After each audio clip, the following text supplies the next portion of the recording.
నన్ను అభినందించినందుకు సంతోషం విస్లీ. నిన్ను గాని మిస్టర్ పోర్టన్ గాని పాకెట్ వాచ్ గా మారిస్తే చాలా ఉపయోగంగా ఉంటుంది. ఎవరో ఒకళ్ళైనా టైంకి వస్తారు కదా. క్షమించండి. ఈసారికి క్షమిస్తున్నాను. మీ సీట్లు చూపించాల్సిన అవసరం లేదుగా.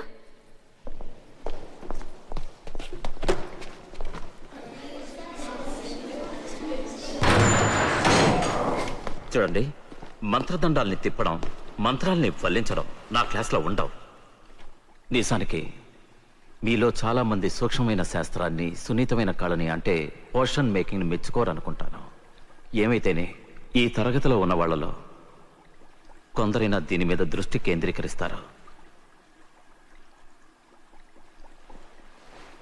మాంత్రిక శక్తులతో మెదడుని ఎలా స్వాధీనంలో ఉంచుకోవాలో మీకు నేర్పిస్తాను.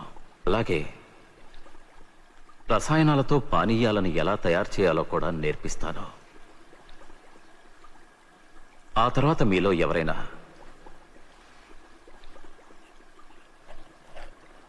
ఈ హ్యాగ్వార్డ్స్లో తగిన అర్హతలు సంపాదించుకొని దాని మీద మీకు నమ్మకం ఏర్పడితే ఈ శాస్త్రం మీద పరిశోధనలు చేయొచ్చు. కానీ అసలు పాఠం అంటే శ్రద్ధ లేని వాళ్ళు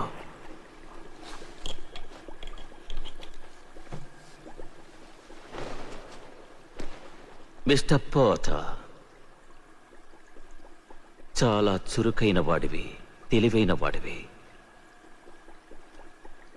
సంపంగి చెట్ల వేర్ల పొడిని వామ్వుడ్ ద్రవంతో కలిపితే ఏమవుతుంది తెలీదా? ఇంకోటి అడుగుతాను, బిజోయర్ అనే పదార్థాన్ని మెజిషియన్స్ ఎక్కువగా దేనికి వాడుతూ ఉంటారు? నాకు తెలియదు సార్. అశ్వగంధని, శంఖపుష్పిని దేనికి ఉపయోగిస్తారు? అది నాకు తెలియదు సార్. తెలీదా? కేవలం పేరున్నంత మాత్రాన సరిపోదు, సాధన కూడా ఉండాలి మిస్టర్ హ్యారీ.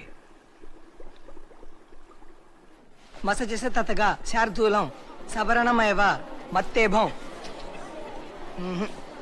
మసజస తతగా శార్దూలం. సీమ సార్ నీళ్ళని ఏం చేయాలనుకుంటున్నాడు? రమ్ముగా మార్చాలని నిన్న టీగా మార్చేశాడు. అంతగా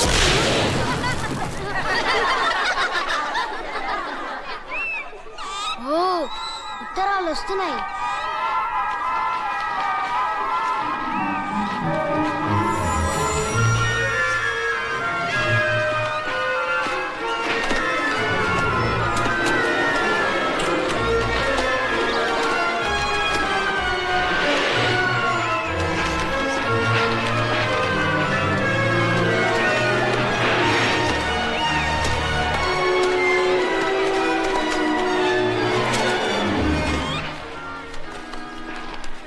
నేను ఇది తీసుకోనా?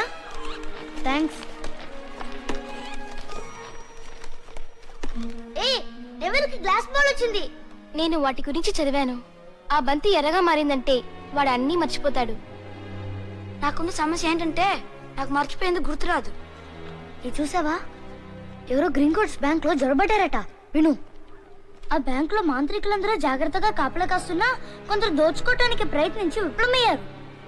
అంతేకాకుండా ఆ బ్యాంక్ లో ఉన్న లాకర్ నెంబర్ 713లోని విలువైన రత్నాన్ని అంతకు ముందే దానికి సంబంధించిన వాళ్ళు తీసుకెళ్లారు. ఆ రోజు నేను హ్యాగ్రిడ్ ఆ లాకర్ దగ్గరికి వెళ్ళాం.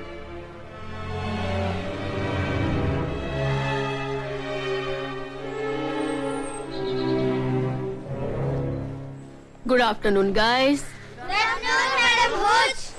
Good afternoon. Good afternoon. ముందుగా మీకు ఎగిరే విద్య నేర్పుతాను. చెప్పేది జాగ్రత్తగా వినండి. అందరూ ఒక అడుగు ముందుకు వేసి బూజుకర్రకు దగ్గరగా రండి. త్వరగా రండి. మీ కుడి చేతిని బూజుకర్రపై ఉంచి అప్ అనండి.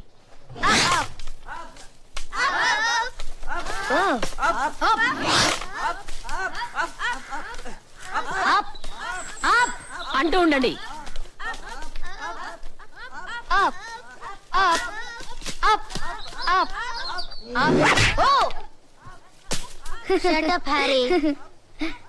ఇప్పుడు బూజుకర్రను జాగ్రత్తగా పట్టుకుని దాని మీద కూర్చోండి. చివర్లు వంగిపోకుండా మధ్యలో కూర్చోండి. నేను విజిల్ ఊదగానే నేలను గట్టిగా నొక్కి ఎగరడానికి సిద్ధంగా ఉండండి. అందరూ సిద్ధంగా ఉన్నారా? కొంచెం ముందుకు వంగి కూర్చోండి. ఏ మాత్రం